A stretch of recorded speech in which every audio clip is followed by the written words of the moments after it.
Hey folks, this is Matt once again coming at you with another review. I know this is from my friend Mike, OCP Communications, who wanted to know my thoughts on a film that he had reviewed. This one's called Bug from 1975, and this is actually directed by Jeannot Szwarc, I believe is his name. Yes, he directed Supergirl, but he also directed Jaws 2, which I enjoyed Jaws 2. And the plot is pretty simple. Pretty much, it takes place first here at this church, and there's this earthquake. And one thing leads to another, you find out that the earthquake that has happened has you have these certain cockroaches that have risen up, and these cockroaches can actually make fire, and so on and so forth. It goes on, and it doesn't really go in your typical route because usually in these kind of films, it's like, okay, we have a problem. Now we have to figure out how to stop them, or they're hard to stop. How do we stop them? The hero will stop them at the end, and there you go. But this doesn't really follow the typical formula in that pretty much these bugs we show first off the movie shows what kind of damage they do. They can do some serious damage, and I thought it was pretty well done. It's not an action-packed movie, it's not a gory film, but it's one of those films that's kind of I want to say icky, but I still thought it was a well done film, and it's actually produced by William Castle. I believe this was one of the last films, if not the last film, he was a part of. I know one of the things he wanted to do is William Castle is the guy who wanted to do all those tricks in the movie theater. So he wanted to put like brushes or something so they would go across people's legs or stuff, and they think they have bugs on them, but I don't think they actually did that. But what I mean is, uh, yeah, there's folks from the church. They drive away in their pickup truck, and they stop, and there's their family, and then they're talking in their pickup truck, and then all of a sudden their pickup truck starts boom on fire. Like, whoa! It's really kind of caught me off guard. And they're dying. Is they're burning to death. Is because these cockroaches, what they'll do is how they get around so much. They actually go into your cars, like to your tailpipes and stuff, and make fire. And thus, like for example, these other two people get picked up, and you see roaches, these cockroaches coming out of the tailpipe of the truck, and the truck's on fire and it blows up. And you have certain scenes like you have one guy who he's outside, and all of a sudden these little sort of not brush fires but poofs of fire pop out of the ground, and he sees his cat, and the fucking cat is playing with one of these bugs, and of course the bug attacks the cat and burns up the cat, burns up the fucking cat. So after that, the guy takes the dead cat to his professor, who I guess you would say is our lead, Bradford Dillman. He's like, man, I've never seen bugs like this, and what's going on? And then you get the idea that a lot of fires get started, and it's become a little bit of a big thing.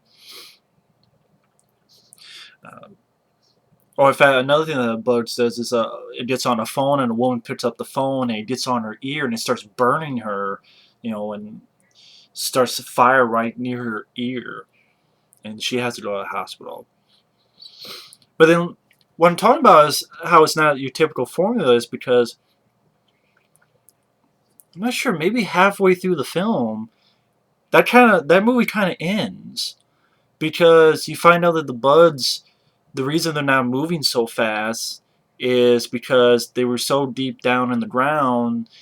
They not only do these bugs eat ashes, which I guess they eat ashes and carbon, which help them make fire, but something about depressurization.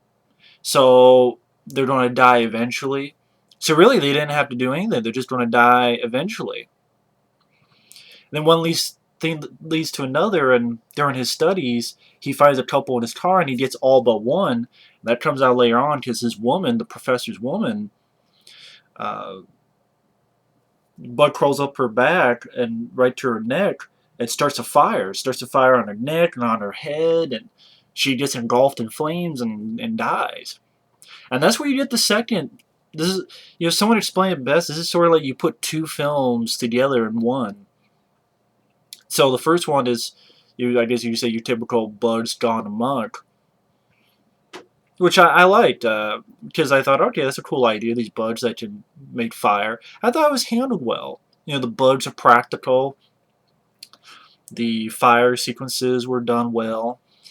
I thought it had a nice tone to it. I thought it was done very well.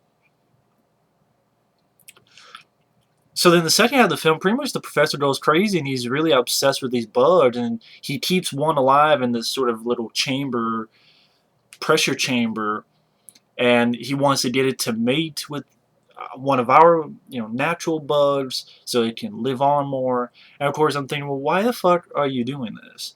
One of these bugs killed your woman. I don't know why he does it. I never really understand why the fuck he does it. Maybe the film could have explained a little bit better why the fuck he does this. Because I'm like, if it killed one of my loved ones, I want to see it smash and blown up and stuff, not fucking experiment with it. But I guess you could just say, oh, he's just crazy. He went crazy, and it's kind of hard for me to buy that. Like, why the fuck would he do this? And part of me wonders if I do like the film. I wonder if I would have liked it better if it did go the typical route, which is, hey, let's try to stop these bugs and try to find out how to stop them. But it did. It went a little different matter. Well, now it's sort of a experimentation movie where the guy's experimenting on this, and now the guy he has a beard. He's more agitated. The bugs do mate and give birth, and the original one, the mama, is thrown to her children. They attack her and kill the children. They actually eat raw meat now, not carbon, but eat raw meat. While he's sleeping, they actually pop out, they crawl over his body and start chewing on his body, which I thought was a pretty decent sequence. And now these things actually have certain intelligence, because they'll crawl on the wall and they'll form, like, he'll say X and they form X. And he'll say YZ and they actually form on the wall YZ. And I thought that was handled pretty decently. And they actually form his fucking name. And then they form something that says, like, we live. And there's this girl that was a friend of his woman visits, and she's killed, and this other guy visits, and he's like, no, I can't leave, I will, I promise. Pretty much this guy's obsessed now, he's too far gone. Finds the girl's body, and now these things, like, went somewhere, and now they're flying. Now they can fly, and they attack the guy, they get him, he catches on fire, he falls into the crack of the earth, I guess blows up. Someone in a comment on someone's review said, oh, there's no, it doesn't say he's dead. He's caught on fire. Completely on fire. He falls into a pit and then there's an explosion. The guy's dead. The check is in the mail for him. But he falls down, and then this was kind of confusing because he falls down. I guess there's an explosion. Then all of a sudden, I guess the ground caves in. But not only does the ground cave in, but the hole sort of closes in on itself. Like the hole, like this is one side, the hole doing this and closes up. I'm like, why did you do that? But yeah, that's the end of the movie. And granted, I have a little bit of problems. Part of me wonders if I would have liked it maybe even a bit more if it went the more typical formula route. Bradford Dillman, why he goes crazy? I mean, I know his woman died, but wouldn't you go the other route? Like, fuck it, I'm gonna kill every single one of them possible. Not, I'm gonna experiment and be a fucking idiot, and now they eat raw meat and can fly.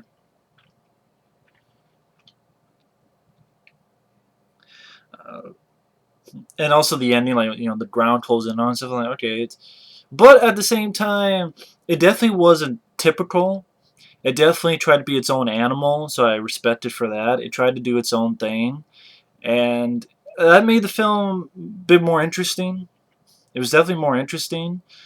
I don't know, more satisfying, but it was definitely more interesting. I thought the acting was fine. The attacks from the bugs with the fire effects were solid.